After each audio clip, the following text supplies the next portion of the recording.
siang. Saat ini kami Rumah Pers Jogja menghadirkan tokoh yang selama ini berkecimpung di dunia pendidikan, dan ini tidak main-main. Tokoh ini sudah berhasil membangun pundi-pundi pendidikan, lembaga pendidikan itu sampai 85 sekolahan yang tersebar di seluruh daerah istimewa Yogyakarta. Dan siapakah dia? Nanti kita akan langsung bicara dengan tokoh yang kami maksud. Tokoh ini adalah tokoh pendidikan yang menumbuhkan dunia pendidikan di salah satu pionir di dunia pendidikan, khususnya di DIY. Dia adalah Pak Nandar Winoro. Nah, selamat siang Pak Nandar. Selamat siang. Pak Nandar, ini bisa dijelaskan. Ini Pak Nandar ini kan bisa dikatakan dalam tanda kutip ampuh.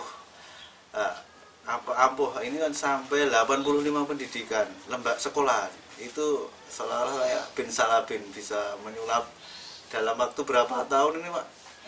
23 tahun. 23 tahun. 23 tahun. Bisa dijelaskan Pak? Iya. Jadi ini sebenarnya biasa aja ya. Jadi sebenarnya niatan kita ya seperti amanah di undang-undang ya, untuk mencerdaskan kehidupan bangsa, dan kita ingin menyuguhkan suatu pendidikan yang baik lah, dalam artian pendidikan yang memadukan, karena memang kita sekolah kita namakan Islam terpadu. Jadi memang memadukan unsur-unsur kognitif, afektif, dan psikomotorik Ya. satu sisi. Sebenarnya juga Tiga hal itu Pak, keunggulan dari kognitif itu kan kecerdasan seperti biasanya ya, faktor cerdas, akal. Kemudian afektif itu masalah hati. Kaitannya adalah masalah keyakinan, gimana ketakwaan itu. Kemudian kognitif itu terkait dengan keterampilan. Nah itu kita ingin memadukan itu, bagaimana anak itu juga selain cerdas tapi dia juga berakhlak, berakidah, berimanan. Di sisi lain juga dia juga bisa mempraktekkan ilmu-ilmu yang didapatkan ya. Ada psikomotoriknya atau kognitifnya itu. Kemudian di sisi lain juga perpaduan sebenarnya dengan memadukan ya kurikulum yang ada di Dinas Pendidikan, kemudian juga pesantren ya, dan juga Kemenak gitu. Memadukan tiga unsur itu ya, sehingga ya makanya sering disebut terpadu gitu. Terpadu. Jadi intinya kita ingin anak-anak kita itu ya selain dia cerdas secara akalnya, tapi dia juga tetap ada keimanan dan akhlak yang baik ya, budi luhur. Kemudian juga secara ini juga dia terampil ya, terampil. Sebenarnya bersama dengan semboyan di SD ya. Di SD itu SD dilaksanakan cerdas, terampil, takwa. Ya, sebenarnya kita juga gitu ya. Cuma kita lebih real lagi dengan memadukan tadi antara kurikulum Depak, Kemenak, dan pesantren. Ya, sehingga terwujud ya dengan kita menjadikan mencerdaskan anak-anak bangsa ini. Nah, kemudian kita masih lihat ketimpangan ya, ketika pendidikan itu kok hanya didapatkan atau dinyam oleh tempat-tempat tertentu aja, misalnya wilayah perkotaan, sehingga kita kemudian tergugah hati kita ya, harusnya pendidikan yang baik itu tidak hanya dinikmati di perkotaan saja, tapi juga harus di puncak-puncak gunung, di dekat pantai, di pelosok-pelosok. Sehingga dari niatan itulah kemudian kita mendirikan ya, terutama kita yang dari prasekolah dulu yaitu TK. Berarti berangkat dari pinggiran ya Pak? Iya, dari tepian daerah-daerah pelosok, dari pegunungan Pak? Ya, pertama kali kita di sini di Godean ya. Dulu ya masih pinggiran ya, pinggiran kota ya. Kemudian juga akhirnya kita melebar, meluas ya ke tempat-tempat yang ya pelosok-pelosok. Ada juga ya sekolah kita yang ada di gunung-gunung dekat pantai. Dan juga di tengah kota juga ada. Ya, bahkan tengah kota malah kita jarang ya, sedikit, karena kita udah tahu teman-teman yang lain juga mendirikan di kota udah banyak. Sehingga kita lebih banyak bermain di pinggiran-pinggiran itu ya, sosok dan hampir memang setiap kecamatan kita ada ya, kita ada. Yang intinya tadi ya, bagaimana pendidikan itu ya, kita karena kita swasta ya memang menginginkan kalau bisa memang biayanya serendah-rendahnya, kemudian juga ini prinsip kita ya dari awal pendidikan, dengan biaya serendah-rendahnya, dengan kualitas sebaik-baiknya, dan harapannya ya kesejahteraan guru nanti setinggi-tingginya, harapannya itu. Jadi memang tidak mahal, Pak? Ya kalau dibandingkan ya, kalau kita Islam terpadu dibandingkan dengan jaringan IT yang lainnya ya, tapi beda yayasan, kita insya Allah paling murah, lebih murah. Walaupun kalau dibandingkan negeri memang ya kita karena berbayar ya, swasta ya, mesti, sedangkan negeri kan gratis ya, negeri SD dan SMP, sehingga ya memang kalau dibandingkan negeri ya kita terlihat mahal. Tapi kalau dibandingkan dengan sekolah sejenis yang IT, insya Allah kita lebih murah, yang lebih murah. Itu tadi 85 ya, Pak? Iya, 85. Itu sampai sebanyak itu Bapak target setiap tahun harus berapa, atau mungkin mengalir aja atau gimana, Pak? Jadi kita memang mulai ya membuka cabang-cabang itu sejak 2000.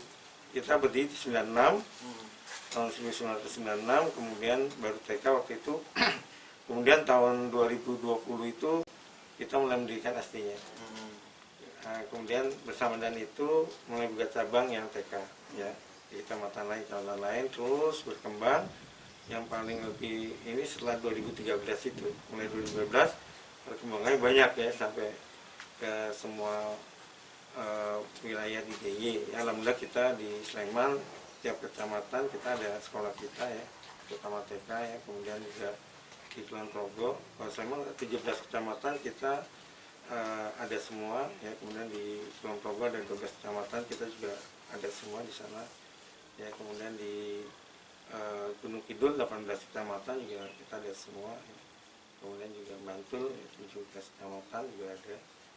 Nah, tinggal memang kota dari 14 kecamatan itu kita ada 6 ya, karena kesulitan kota ya, biar teman-teman lain mungkin nangani, karena memang lahannya, kota itu luas lingkupnya kan kecil ya, kecil juga berbiaya mahal ya, juga kalau mendirikan juga ya, tanah dan bangunan itu juga sudah mahal sekali ya. Padahal kita target siswa kita itu kan menengah ke bawah, kebaikan menengah ke bawah ya.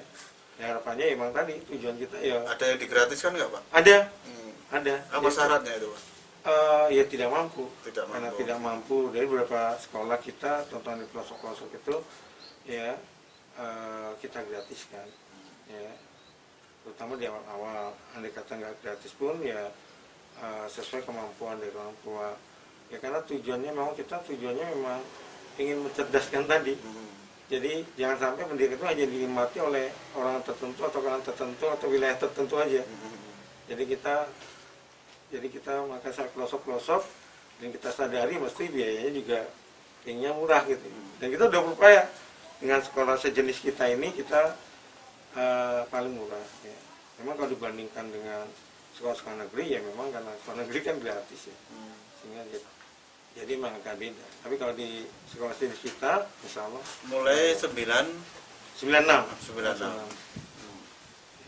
Berarti kalau 96 Bapak ini udah mengalami semua pemerintahan ya, Pak? Iya. 6 presiden itu, Pak? Nah, ya, ada Pak, mulai dari Pak Harto ya, Pak? Pak Harto, terus Habibie ya, Megawati, Isur, terus SBY, Jokowi. 6 itu, Pak? Iya. Ada perbedaan nggak, Pak, antar ya, pemerintahan gitu untuk kelancaran pengembangan pendidikan? Perbedaan mesti ada ya, terkait dengan kebijakan-kebijakan yang ada ya. Di perbedaan terkait dengan, mesti kan namanya peraturan ya, terkait dengan terutama pendirian, perizinan itu mesti setiap pemerintahan nanti sampai yang berkuasa itu mesti ada agak beda-bedanya ya, beda-bedanya, sehingga ya kesulitan dan kemudahnya ya masing-masing pemerintahan tuh ada. Jadi kalau sekarang, Pak, sekarang ini tadi kendala di kita di sekolah swasta ini ya, terkait dengan ini masalah kalau izin ke dinas pendidikan ya SD misalnya itu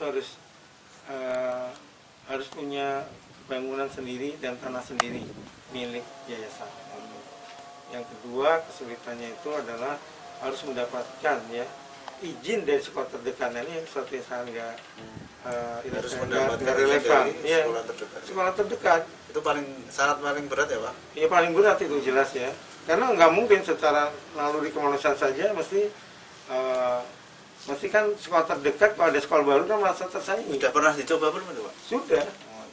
Disetujui nggak dengan sekolah Enggak, terdekat? tidak. Makanya kita terutama yang TK kita kemarin izinnya kemudian ambilnya sudah Kemenak pada waktu itu ya. Kementerian Agama ya. Ya, Kemenak pada waktu itu lebih mudah, tidak ada syarat itu. Sehingga kemudian total TK kita ya RA gitu. Tapi belakangan juga Kemenak sudah mulai ini juga. Ada persyaratan yang juga memang apa istilahnya, kalau di Kemenak itu ya memang ada yang sulit juga, tapi tidak terkait dengan izin sekolah terdekat. Ya. Terus kalau masukan Bapak itu baiknya direvisi atau gimana itu Pak? Ya kalau menurut saya Syarat yang karena sebenarnya kan di undang-undang itu juga peran masyarakat itu kan istilahnya penyelenggaraan pendidikan. Berarti kan ini didukung oleh pemerintah juga dalam pendidikan sekolah. Sehingga dalam segala sesuatu ya dalam rangka pendirian dan penyelenggaraan itu ya dipermudah, jangan dipersulit, terutama dalam pendirian. Kan kita punya niatan baik ya. Dalam pendidikan itu ya memang ya kita ada izin gitu, pemerintah kan lebih lega. Ya sehingga izin-izin yang mempersulit itu hendaknya direvisi. Ya hal-hal yang terkait dengan persyaratan-persyaratan yang memang harus itu nggak masalah. Tapi yang tadi seperti harus mendapatkan izin dari sekolah terdekat ini, nah ini saya rasa sangat menyulitkan sekolah swasta. Ya, terutama yang ingin mereka berkompetisi, ya, dan juga apa istilahnya harapan masyarakat bagaimana pendidikan itu kan harapannya berkualitas ya. Mungkin sekolah-sekolah yang ada di sekitarnya menurut mereka mungkin ya dalam tanda petik mungkin belum berkualitas, sehingga mungkin kalau ada muncul yang baru harapan yang berkualitas kan lebih disukai juga. Ya sehingga sebenarnya ya kompetisi ini harusnya wajar-wajar saja. Ya dalam artian berlomba-lomba dalam kebaikan. Pak, ini niat mendirikan sekolahan, mengembangkan sekolahan sampai sebanyak itu, Pak. Itu niat untuk perjuangan atau memang untuk bisnis? Kalau bisnis uangnya udah banyak itu, Pak, pendapatannya itu. Ya. 85 sekolahan kan, ya. Kalau semua bayar gitu kan udah. Ya, kalau kita ini lewat pemasukan sekolah itu 2-3 tahun ini kita defisit. Jadi memang sekolah swasta ya lebih banyak non profit. Pendidikan ini sebenarnya banyak non profit daripada profit. Kalau profit itu sekolah-sekolah yang menengah ke atas bisa jadi ya. Tapi kalau yang kita yang menengah ke bawah ini ya itu non profit. Bisa ditanyakan nggak cuma kita aja, mungkin sekolah swasta lainnya pun non profit. Ya sehingga kita kadang-kadang dalam penggajian buku jadi pas-pasan. Banyak yang suatu itu kadang-kadang ya juga ada yang di bawah UMR itu juga. Gurunya berapa untuk gaji itu Pak? Berapa? Gurunya ada berapa? Kita ada 285 guru. 285. Dan pegawai. Ya, 285. Sama karyawan? Ya, 285 totalnya. Baik. Tentu dalam perjalanan membangun sekolahan itu kan banyak. Mungkin ada kendala Pak. Kalau sekarang mungkin manisnya sudah sekian banyak. Tapi mungkin Bapak bisa ceritakan ada keluh kesah atau mungkin suka duka gitu Pak. Jadi kita mulai berdiri tahun 96 ya. Yang dimana saat itu juga mungkin hanya tempat-tempat tertentu lah saya sekolahan itu. Sehingga ada niatan kita bagaimana ingin ya memberikan pendidikan yang terbaik lah untuk anak-anak sekolah. Harapan kita sih memang lulus TK itu bagaimana nanti ini sebaik kelebihan kita juga ya bisa membaca, bisa menulis, bisa berhitung, dan ditambah dengan intaknya itu bisa baca Quran gitu, hafalan dan sebagainya ya. Seperti juga yang kita sebagai visi-misi kita ya yang di TK terutama ya itu kan bisa membaca, lulus itu bisa membaca, bisa menulis, bisa berhitung, bisa baca Quran, terus bisa juga renang, bisa juga komputer ya. Waktu awal pertama kan dasar. Pak, modalnya Bapak itu apa? Modal Jadi, pertama kan apa? Kita ya karena di rumah. Jadi kita memakai rumah apa yang ada itu untuk sekolah. Ya kemudian kita ya karena Tapi secara anggaran juga sudah disiapkan semua ya Pak? ya apa adanya, Apa adanya. sederhana dulu ya.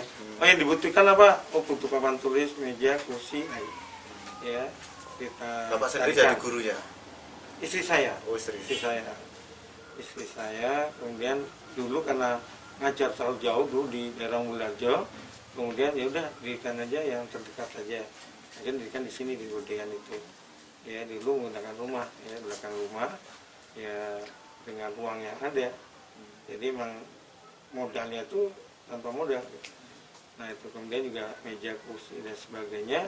Kadang-kadang kita waktu itu juga dapat lungsuran istilahnya, yang sudah dipakai sekolah lain bisa kita gunakan. Jadi ya memang hampir tanpa biaya memang, tanpa biaya. Kemudian berkembang akhirnya masyarakat waktu itu kan memang haus sekali ya dengan nilai keagamaan, sehingga antusiasnya tinggi. Ya kemudian ya itu tadi. Ya kalau dukanya itu memang karena terkait dengan pemerintah ya harus berizin dan sebagainya. Kemudian ya tadi ada kok harus izinnya segala sesuatu sudah bisa kita urus kecuali tadi mendapatkan izin dari sekolah terdekat. Nah, ini agak sulit. Akhirnya kita beralih izinnya lewat Kemenak yang waktu itu tidak ada persyaratan itu, sehingga mudah perizinan kita ya, dan termasuk pemerintah juga ya, jadi kita udah ada izin lah gitu. Nah itu kemudian Kelebihannya tadi Pak? kelebihannya tadi tiga hal tadi. pada waktu itu memang mungkin orang masih debatable juga ya terkait anak sekolah kok harus pada SD ya belajar baca nulis. Tapi kita menginginkan ya karena usaha-usaha gitu juga sudah mampu menangkap ya, sehingga bagaimana lulusan kita tuh lulus bisa baca nulis berhitung ya, baca Quran yang pada waktu itu di sekolah-sekolah sekitar kita atau mungkin di DIY itu seperti itu jarang gitu, jarang. Sehingga ketika mengetahui ini masyarakat langsung getutulan, jadi seneng kemudian ya, oh itu bagus nih kan itu. Ya. Seperti sekarang, seperti sekarang udah itu. banyak ini saingnya ya. Ya, kalau sekarang sudah mulai kan, negeri pun sudah mulai memperbanyak pasar infaknya saya lihat gitu, destinasi dan sebagainya. Dulu kan masih jarang, dan kawasan masyarakat di tengah-tengah mungkin ya kondisi anak yang kalau misalnya di sekolah-sekolah umum kemudian nggak terkontrol gitu ya secara ini, kemudian ada pendidikan alternatif yang bisa menjaga ya, jaga diri mereka ya, terutama dalam masalah kemanusiaan dan akhlaknya. Nah itu kemudian mereka jadi senang, kemudian juga kualitasnya nggak kalah gitu ya dengan sekolah-sekolah yang ada dari sisi ilmu pengetahuannya. Nah itu, nah ini yang kemudian diinginkan orang tua, dan sampai sekarang orang tua apalagi sekarang sudah mesti anak-anak sudah inginnya di pesantren kan dan sebagainya. Nah itu, jadi ya kalau kita senangnya ya tadi ketika kita bisa, anak itu bisa membaca, ya lulus itu membaca, berhitung, kemudian juga membaca Quran, kita senang sekali. Pernah nggak ditolak warga saat mendirikan? Ya biasa. Tapi sekarang kita sudah punya ini, ketika mendirikan itu kita cari tempat ya. Kan kita juga ya beretika lah dalam artian ketika kita kan persyaratan itu misalnya kayak TK, pendidikan TK itu tidak dalam satu dusun. Nah gitu. Jadi kalau beda dusun masih boleh. Kemudian SD juga nanti harus berjarak berapa gitu. Nah salah satu kita juga salah satu yang tindakan pemerintah juga kita perhatikan. Misalnya, oh ini kita mendirikan di sana, ada nggak TK lain misalnya? Kalau nggak ada, nah, kita cari tempat, biasanya kita nyewa dulu ya. Nah kalau sudah ada tempatnya baru kita izin pada pemerintahan atau masyarakat setempat gimana kalau kita dirikan di sini. Nah ketika itu dibolehkan ya sudah kita dirikan. Nah, gitu. Pak, semua sekolah itu lancar semua Pak? Ada yang macet atau mangkrak? Semua pertama kalau terkait dengan dulu ya pertentangan dengan masyarakat ya 1-2 aja. Tapi kita biasanya ya memahami kalau memang masyarakat nggak berkenan, kan pro kontra kadang-kadang ada pro kontra ya. Nah kita biasanya ya ngalai aja dari tempat lain gitu Dari ya. mana? Ini nggak masalah gitu ya. Kalau semua sekolahan yang didirikan jalan semua ya Pak? Iya jalan Aktif semua. semua ya? Iya aktif semua. Berkembang semua. Ya. Pak, untuk membagi waktu Pak, Bapak ini kan selain dari profil Bapak ini selain sebagai apa Pak, pendiri Yayasan Cahaya, Pembina, sekarang kan pembina. oh, Pembina. pembina, Nah, Yayasan Islam Jayati. ya pembina Cahaya Islam Jayati. Islam ya Pak, Nah, pembina Yayasan Islam Yayasan Cahayati. Islam Cahayati. Cahayati. Sorry. Bapak ini kan selain ini pembina Yayasan Islam Cahayati juga politisi Pak. Ya Benar, dulu mantan politisi. Ya, Sekarang mantan. masih politisi nggak Pak? ya mesti karena terkait dengan apa kepartean ya, Oke. ya walaupun tidak ya dulu anggota dewan gitu ya, sekarang enggak ya karena dalam suatu partai ya kita tetap masih ini walaupun tidak langsung ke politik praktis ya. Nah, itu. Jadi ya tetap ya berpolitik tetap. Jadi pengurus ya Pak, Masih aktif. Pak, gimana Pak cara membagi waktunya Pak? Bapak tadi aktif di politik, aktif di pendidikan, terus sama keluarga juga. Bagaimana ya Pak ngatur waktunya? ya saya karena sudah terbiasa ya dengan disiplin ya dan manajemen waktu itu sudah biasa ngatur. Dulu ketika masih jadi dewan kita biasanya kan dewan ngantor jam 9 jam 10 ya, jam rapatnya, sehingga pagi hari itu bisa rapat untuk yayasan dulu. Ya. Nanti kemudian jam itu rapat dewan, nanti sorenya nanti apa istilahnya untuk keluarga ya. Oke. Malamnya nanti untuk ya berdakwah dan sebagainya. Ya, dalam artian ya kita bagi waktu dan bisa insya Allah ya seperti itu. Jadi banyak waktu yang asal kita bisa menatanya itu ya semua bisa dikerjakan. Tapi yang di rumah nggak komplain Pak? Nggak komplain karena tetap ada waktu untuk mereka lah. Ya pagi, malam, sore ya. Nah, itu. Jadi tetap ada waktu ya. Ya ada pembagian waktu ya, waktu untuk ya ibadah ya ada gitu ya, waktu untuk keluarga ada, waktu untuk bekerja ada ya, waktu untuk ya tadi berpolitik, berdakwah dan sebagainya ada. Sehingga ya memang dibagi waktunya. Ya, waktunya dibagi sedemikian rupa dan ternyata bisa. Ya, bisa. Ibnu Abbas ya artinya apa Pak? Dia Jadi dipilih nama ya, Ibnu Abbas. jadi kita yayasannya bernama Yayasan Islam Cahayati, yang sebenarnya pada waktu itu sebenarnya aslinya itu Nurul Qalbi ya bahasa Arab. Kemudian kita bahasa Indonesia kan jadi Cahayati. Ya, sehingga Yayasan Islam Cahayati. Kemudian karena tujuan dari kita mendirikan itu untuk mencerdaskan kehidupan bangsa, dalam artian ingin mencerdaskan anak-anak, ya kita kemudian mengambil ya, nama salah satu seorang sahabat Nabi ya yang bernama Ibnu Abbas. Yang beliau ini Ibnu Abbas ini terkenal dengan kefakihannya, keilmuannya. Ya, sehingga harapan kita sesuai karena nama itu juga doa. Sehingga harapannya besok anak-anak kita ya pada cerdas-cerdas seperti Ibnu Abbas ya dalam bidang keilmuannya. Nandar Winoro artinya apa? Nama doa loh Pak. Iya. Saya juga nggak tahu nih orang namanya dia. Kalau Nanda itu kebanyakan ya Jawa Barat ya. Winoronya apa? Yang Jawanya. Nggak tahu, nggak ada maknanya ya. Tapi ya, alhamdulillah kalau anak saya sudah ya mana biasanya. Saya belum pernah nanyakan ke orang tua saya juga terkait dengan makna dari nama itu. Pikirannya keluarga polisi ya Pak? Iya. Dulu bapak saya ya anggota Polri dulu. Baik Pak, untuk closing mungkin ada statement dari Bapak untuk menutup acara ini, untuk pesan agar menginspirasi pendidikan itu tumbuh dan menginspirasi orang lain itu gimana Pak? Biar ini Ya, seperti Bapak lah kira-kira itu yang konsen ke pendidikan. ya intinya karena ini suatu perbuatan baik ya, yang intinya ingin mencerdaskan kehidupan bangsa yang sesuai dengan undang-undang. Ya kita terkait dengan itu ya harus bersemangat, harus sangat terhadap hal yang bermanfaat, karena hal yang bermanfaat untuk masyarakat kita ya. Kemudian senantiasa mohon pada Allah ya, dan jangan merasa tidak mampu. Yang artian ketika kita menghadapi kesulitan, kesusahan ya kita mohon pada Allah, karena ini suatu niat yang baik. Apalagi dalam Islam ya, barang siapa yang menciptakan sistem yang baik dalam Islam ya, maka baginya pahala, dan pahala orang yang ikutinya tanpa mengurangi pahala orang tersebut ya. Jadi kalau kita ngajakin kebaikan ya, kemudian kebaikan itu dilakukan oleh yang kita ajak itu, maka pahalanya nggak hanya yang melakukan aja, tapi kita juga dapat pahala dari orang yang melakukannya.